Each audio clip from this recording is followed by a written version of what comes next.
Hello, ladies and gentlemen, boys and girls, people of all ages, sexualities, and identities. Welcome back to another Doctor Who review. And today is our very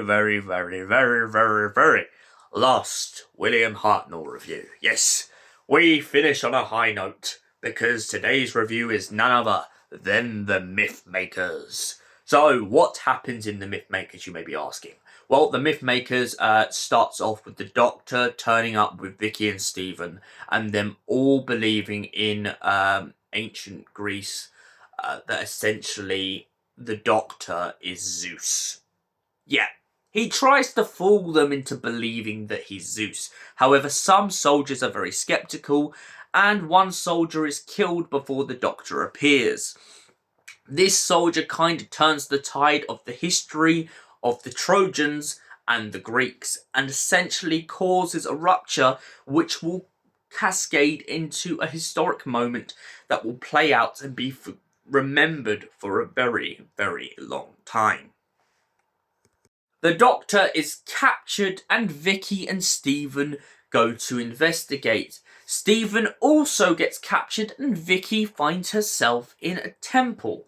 She finds herself essentially surrounded by the Greeks and starts to mingle with the people around her, in which she eventually falls in love with a man named Trulius.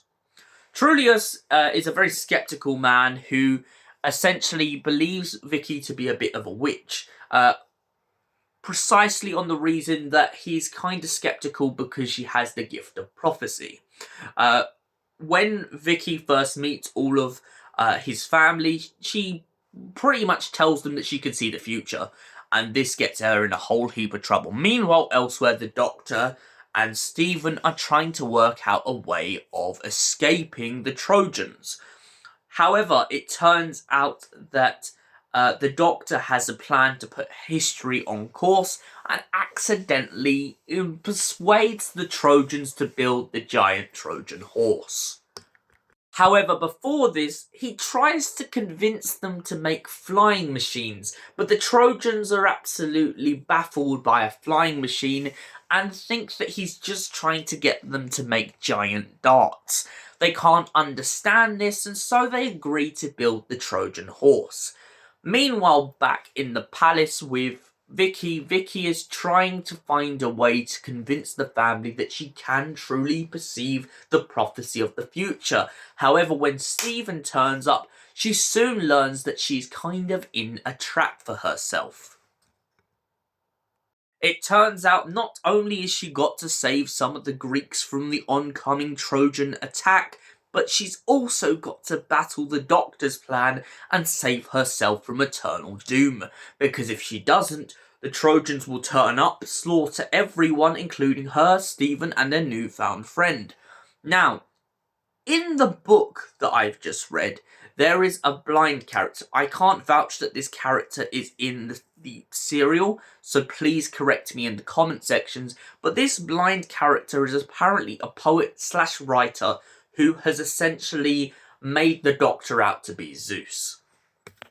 He essentially writes the Doctor in as Zeus in the books, whilst knowing in reality that that's not the case. This blind character tries to persuade Vicki and Steven to leave the ceremonies to avoid the oncoming massacre. But by doing this, he risks his own life and manages to get both of his eyes stabbed out during the course of this story. Then at the end of the book, as an addition to the original story, there seems to be a expert where the Doctor and this poet get to speak together again, and the Doctor is amazed to find out that Vicki is living a beautiful and loved life. At the end of this massacre, however, let's quickly go back. It turns out that Vicki has madly fallen in love with Trulius and wants to stay behind and make a life for herself. She has lived so long in the future and the past, but finally she's found a place in time and a place where she feels happy and content with what's going on. However, before this, the brother and sister banter begins to play off when Trulius comes down to the cells and catches Vicki and Steven arguing. Steven has been playing himself off in this story as a well-loved soldier. Demeti? I do apologise for that. And Vicki has been playing herself off as a girl named Cressida. The reason that Vicki gets the name Cressida is because Primia, the father of Trulius and Paris, essentially believes that her name is not Greek enough, so he just gives her a name.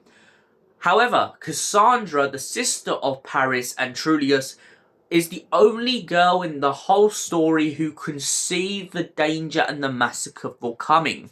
So she blames Vicki, tries to get Vicki killed, tries to get Steven killed, and honestly is just really against what's happening.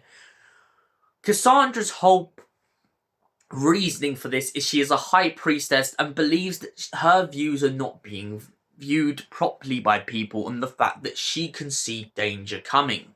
Ironically, this is true, and the one statement I absolutely love in this story, in the book, is beware Greeks carrying or something gifts.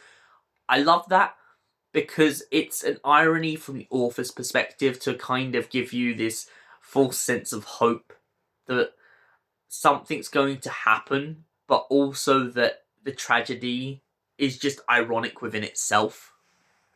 The Doctor not only manages to convince, though, the Trojans to build a giant horse, he also convinces a lot of the Trojans to pretty much go away on boats and fool the Greeks into believing that essentially they are safe.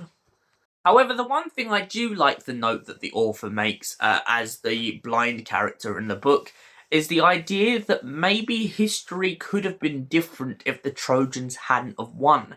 But if they hadn't of, would life have really been any different to the way it was? It's one of those what ifs, and I really love that the author is asking the audience the question in that book. However, back to the story at large and the TV story, more importantly, I love the pacing of this story. I love everything about it. And most importantly, I love the way that it plays on history without essentially doing too many sci-fi elements to make it complicated. The idea of the Doctor basically just trying to give them flying machines, giving them that Michelangelo sort of vibe, is brilliant. And for that reason, I give Mythmakers a solid 10 out of 10. Thank you for watching, and we'll see you in the next Doctor Who review. Until then, goodbye, stay beautiful, and have an incredible day. Goodbye for now.